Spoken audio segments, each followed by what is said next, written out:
Joining us now to talk more about this is human rights attorney and executive director of the Lawfare Project, Brooke Goldstein. Brooke, great to have you with us.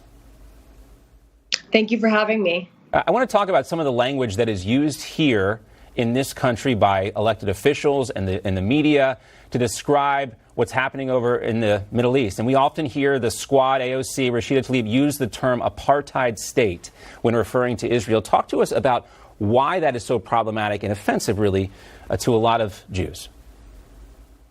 Because it's absolutely false. You know, there's a rule that you always accuse the other what you are guilty of.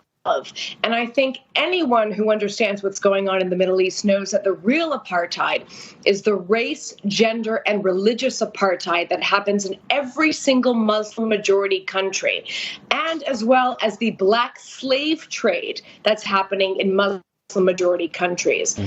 If there is apartheid in Israel, then it is against the Jews, because only Jewish people are deemed to be illegal when they live in Judea and Samaria.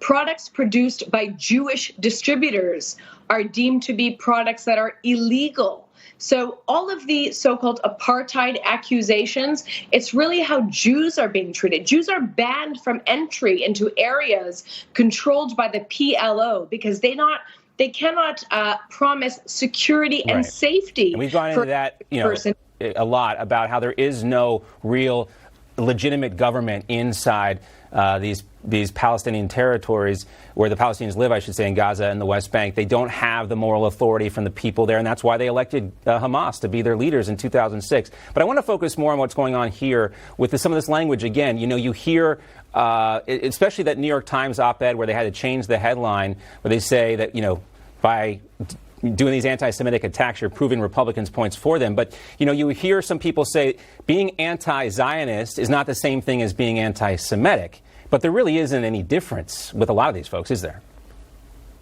Right. I see this all the time in my career as a civil rights attorney. We represent Jewish students on campus who are discriminated against, or Jewish people in the workplace who are discriminated against. And they use politics as an affirmative defense discrimination.